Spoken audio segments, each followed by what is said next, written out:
Bora mergulhar numa das passagens mais marcantes do livro de Josué, a Travessia do Jordão. Sabe, é uma história que fala sobre uma nova liderança, sobre uma fé que foi testada ao extremo e, claro, sobre um obstáculo da natureza que parecia simplesmente impossível de superar.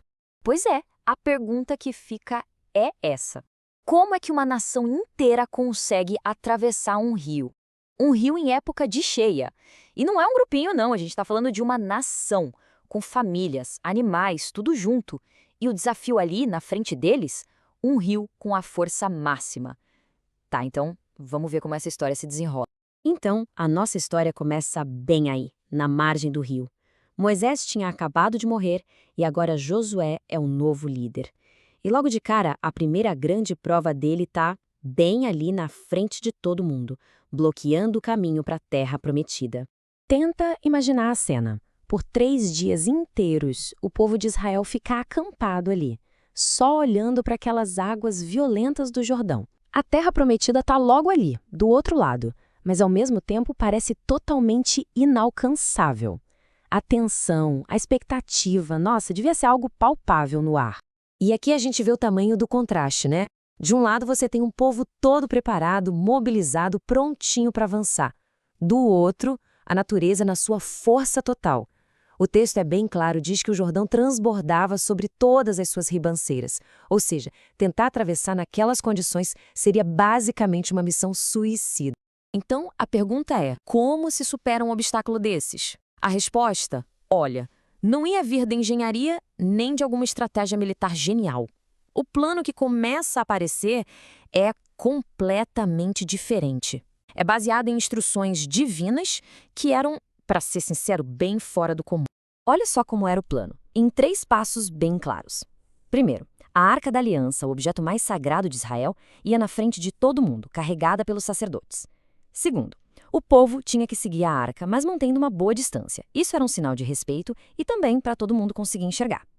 E terceiro, a arca ia guiar o povo por um caminho que, como diz o texto, eles nunca passaram antes. A liderança aqui era totalmente simbólica, espiritual. E essa distância não era qualquer uma, não. A instrução era bem específica, 2.000 côvados. Para a gente ter uma ideia, isso dá quase 1 quilômetro. É uma distância bem grande, né? E isso reforçava o quão sagrado era aquele momento. E, claro, garantia que ninguém na multidão perdesse a arca de vista. Mas antes da ação, tinha preparação. Josué chega para o povo e fala: santificai-vos. Isso muda tudo. A travessia deixa de ser só uma questão de logística e vira um ato espiritual super profundo. A mensagem era bem direta: se preparem, porque o que vocês vão ver amanhã vai ser algo maravilhoso. É que por trás desse plano todo existia uma promessa. O milagre não era só para fazer o povo atravessar o rio, entende? Era para ser um sinal. Um sinal bem poderoso, uma demonstração clara para todo mundo ver. E para Josué, pessoalmente, esse momento era crucial. A promessa era que esse evento ia validar a liderança dele.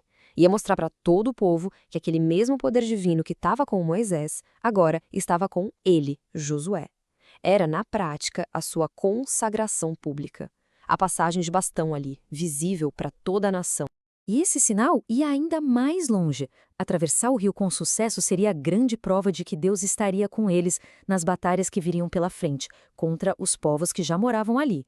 Cada um desses nomes que a gente vê na lista representa um desafio futuro.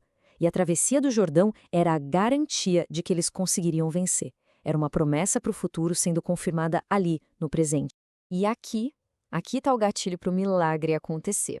A promessa era de uma precisão absurda. As águas não iam se abrir antes, não. Elas se abririam no exato instante em que os pés dos sacerdotes, aqueles que carregavam a arca, tocassem a beiradinha da água do rio, que, lembrando, estava em cheia. Um simples ato de fé seria o que daria início a tudo. E aí, pronto. Com as instruções dadas, com a promessa feita, chega a hora da verdade. O povo sai das suas tendas e começa a caminhar direto na direção do rio. E vale a pena a gente lembrar de novo, não era um riozinho tranquilo, de jeito nenhum. O texto faz questão de dizer que era a época da colheita, quando o degelo lá das montanhas deixava o Jordão super violento, transbordando. O perigo ele era real, era imediato. E a sequência de eventos acontece exatamente como tinha sido prometido. No momento em que os pés dos sacerdotes tocam na água, a correnteza que vinha de cima simplesmente para. Ela começa a se juntar, a se amontoar, formando tipo uma muralha de água. Enquanto isso, a parte de baixo do rio continua correndo, esvaziando o leito.